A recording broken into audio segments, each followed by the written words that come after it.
সাইয়েদনা ইব্রাহিম মানসিকভাবে প্রচন্ড বিপর্যস্ত ছিলেন, অসুস্থ ছিলেন। এর কারণ গোটা উম্মাত মূর্তির পূজা করে। এই দৃশ্য দেখে কোন নবী মানসিকভাবে সুস্থ থাকতে পারে?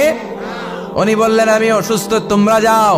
সবাই বলল, ঠিক আছে আমরা যাই। ইব্রাহিম, তুই আমাদের ঘরের মূর্তিগুলারে পাহারা দে। মূর্তি পাহারা দেওয়ার জন্য কারে পাওয়া গেছে? সাইয়েদনা ইব্রাহিম কয়, ঠিক আছে আজকে পাহারা দিমু, জন্মের পাহারা।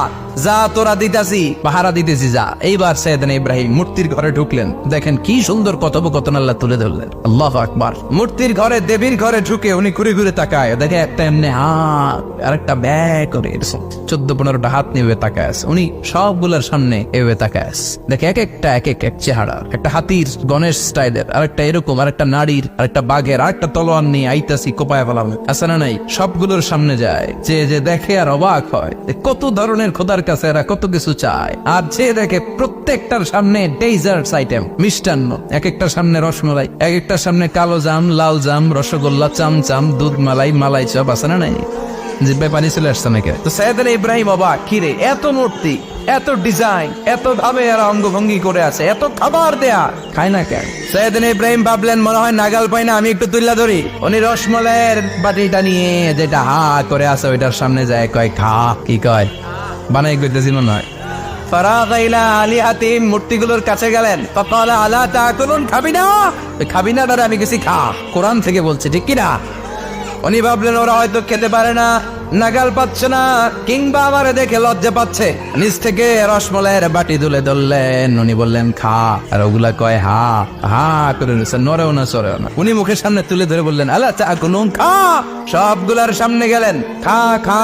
কেউ খায় না, ওগুলো হা করে আছে। সাইয়েদনা ইব্রাহিম বললেন খা, কেউ কথা কয় না। উনি বললেন, খাবি না কেন? তাইলে কথা ক। এই যে কষ্ট করে উড়াইলি, মুখের সামনে দিলাম, খাবি না কেন? কথা বল। আলা তাকুলুন, খাবি না কেন? কথা বল। মা লাকুম লা তাতাকাল্লামুন, খাবি না কেন? মা লাকুম লা তানতিকুন, হয় খা নয় কথা ক। বলতেই লাগলেন, খা খা। প্রত্যেকটা মূর্তির সামনে গেলেন, খা। ওগুলো করে আছে আ, কোনো কথা কয় না। কয় কেন খাবি না? তাইলে কথা ক। খায়ও না, কথাও কয় না। আপনার ছেলে বায়না ধরছে, আব্বা চানাচুর খাম। কি খাম? চানাচুর কিনে দিলেন, এই নে চানাচুর। এখন চানাচুর খায় না। কিরে বাপ, খাবি না কেন? কথাও কয় না। খায়ও না, কথাও কয় না। এখন বাকি আছে কোনটা? কথা কর। ফারাগা আলাইহিম দারবাম বিল ইয়ামিন, ডান হাতে কুপানো শুরু করলেন। ইচ্ছে মতো খুশি কিল মারতে মারতে মূর্তিগুলার সাইজ। ফারাগা আলাইহিম দারবাম বিল ইয়ামিন, এক একটা নবীর হাতে জান্নাতি শক্তি দিয়েছে কে? খা নাইলে কথা ক। খায় না, কথাও কয় না, বাকি আছে মায়ের। মারতে শুরু করলেন, মারতে মারতে সব শেষ। তারপরে খুঁজে পেলেন একটা কুড়াল। কি পেলেন? কুড়াল দিয়ে মারতে আরো সুবিধা। খালি এটারে এভাবে মারে, ওইভাবে মারে। মারতে মারতে যতগুলো মূর্তি ছিল সবগুলো মেরে বড় মূর্তিটার গায়ে মারতে যাবে। In the meantime stop, না এটারে মারো না। ফাজাআলাহুম জুদাদান, সবগুলার টুকরা টুকরা।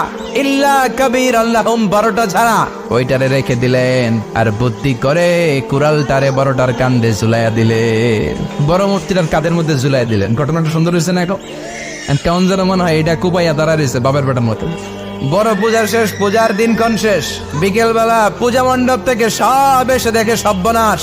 পাহারাদার ইব্রাহিম কই, আনতা ফাআলতা হাদা বিআলিহাতিনা ইয়া ইব্রাহিম। ইব্রাহিম, সর্বনাশ কে কইছে? তুই কইছত নি? আইনো বড়টাই কইছে, ওইটারে জিজ্ঞেস করো। বল ফাআলাহু কাবীরুহুম হাদা ফাসআলুহুম ইন কানু ইয়ানতিকুন। কোরআন থেকে বলছে, আমি করি নাই। ওই দেখ কুড়ালটা কার কান্দে, বড়টার কান্দে, ওইটারে জিগা। সবাই কই খাইছে। সবাই বলে, ইব্রাহিম তুমি কি জানো না এগুলো কথা বলে না?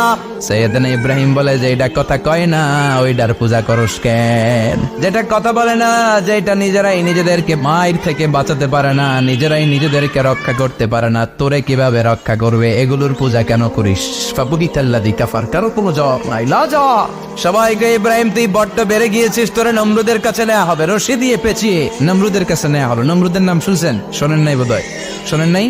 পৃথিবীতে 4 জন বাদশা ছিল, যারা গোটা বিশ্বের বাদশা। গোটা বিশ্বের 2 জন কাফের, 2 জন মুমিন। মুসলমানের একজন হচ্ছে জুলকারনাইন, আরেকজন হচ্ছে সাইয়েদনা সুলাইমান। কাফেরের একজন হচ্ছে বাখতানাসার, আরেকজন হচ্ছে নমরুদ। এই নমরুদের কাছে নিয়ে যাওয়া হলো রশি দিয়ে বেঁধে। এবার নমরুদের সাথে কি ডায়ালগ মারছে এটা তো আর কোরআনে নাই। কথা কও।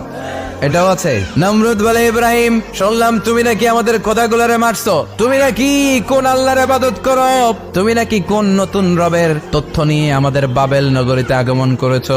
আমি ছাড়া কোনো খোদা আছে বলে তো আমি শুনি নাই, এই বাবেল নগরীতে আমি ছাড়া কোনো খোদা আছে আজকে নতুন শুনলাম। কে তোমার খোদা, কি তার পাওয়া? এবার ডায়ালগ মারা শুরু করলেন সাইয়েদনা ইব্রাহিম। সাইয়েদনা ইব্রাহিম বললেন, রব্বি আল্লাযী ইউহয়ী ওয়া ইউমীত, আমার রব এমন রব যিনি জীবন দেয় আবার মরণও দেয়। নমরুদ বলে, তাই তোমার আল্লাহ জীবন দেয় মরণ দেয়? আনা উহয়ী ওয়া উমীত। এবার নমরুদ ডায়ালগ মারতেছে, আনা উহয়ী ওয়া উমীত, আমিও তো জীবন দেই আমিও তো মরণ দেই। সাইয়েদনা ইব্রাহিম বললেন, তুমিও যদি আমার আল্লাহর মতো জীবন দাও মরণ দাও তাইলে দেখাও। নমরুদ জেলখানা থেকে দুইজন ফাঁসির আসামিকে ধরে আনলো।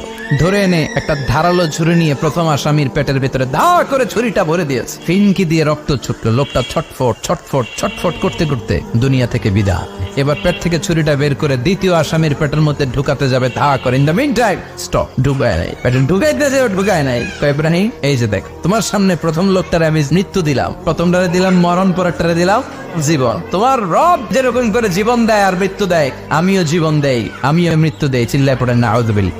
সাইয়েদনা ইব্রাহিম বিপদে পড়ে গেলেন। তাই তো, আসলেই তো প্রথম লোকটারে মৃত্যু দিল, দেয় নাই? কথা কর, ছুরি মেরে রক্ত বের করে ওর মৃত্যু দেয় নাই? পরের লোকটারও একই ভাবে মৃত্যু দিতে যে সেখান থেকে বাঁচিয়ে জীবন দিল। ভেজাল আছে না নাই? এবার সাইয়েদনা ইব্রাহিম বলে, ফাইন্নাল্লাহ ইয়াতি বিশ-শামসি মিনাল মাশরিকি ফাতি বিহা মিনাল মাগরিবি ফাবহিতাল্লাযী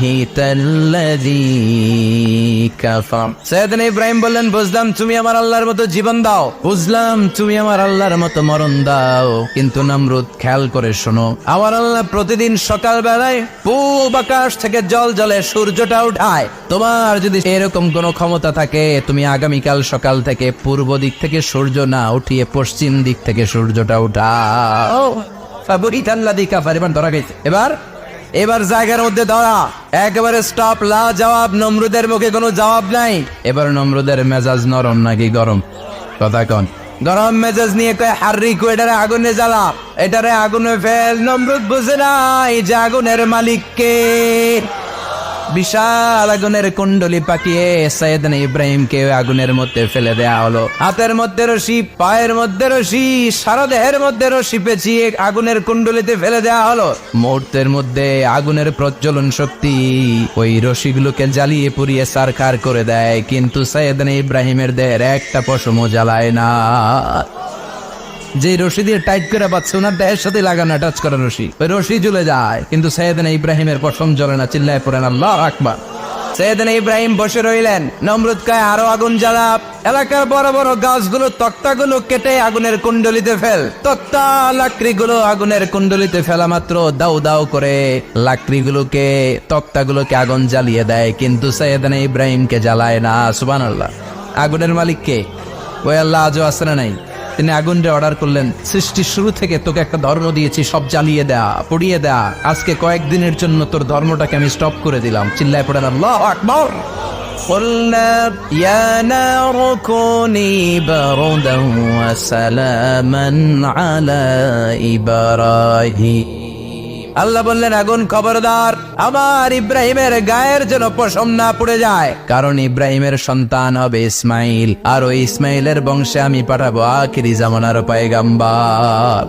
ইব্রাহিমের জন্য কিছু না হয়, কোন ইবারদা, ঠান্ডা হয়ে যা, কি হয়ে যা, কিন্তু এত বেশি ঠান্ডা পাবি না যাতে ইব্রাহিমের সর্দি না লেগে যায়। সুবহানাল্লাহ। আগুন বলে, আপনি বললেন কোন ইবারদা, ঠান্ডা হ, আবার কোন এত ঠান্ডা হবি না যাতে সর্দি না লাগে, কেমন ঠান্ডা হবো? আল্লাহ বললেন, সালামান আলা ইব্রাহিম, সালাম হয়ে যা, শান্তির গুলবাগিচা হয়ে যা, এয়ার কন্ডিশন নাতিশীতোষ্ণ হয়ে যা। চিল্লায় পড়েন আল্লাহু আকবার। 40 দিন ছিলেন এই আগুনের কুণ্ডলিতে, কিচ্ছু হয় নাই। সুবহানাল্লাহ পড়বেন না?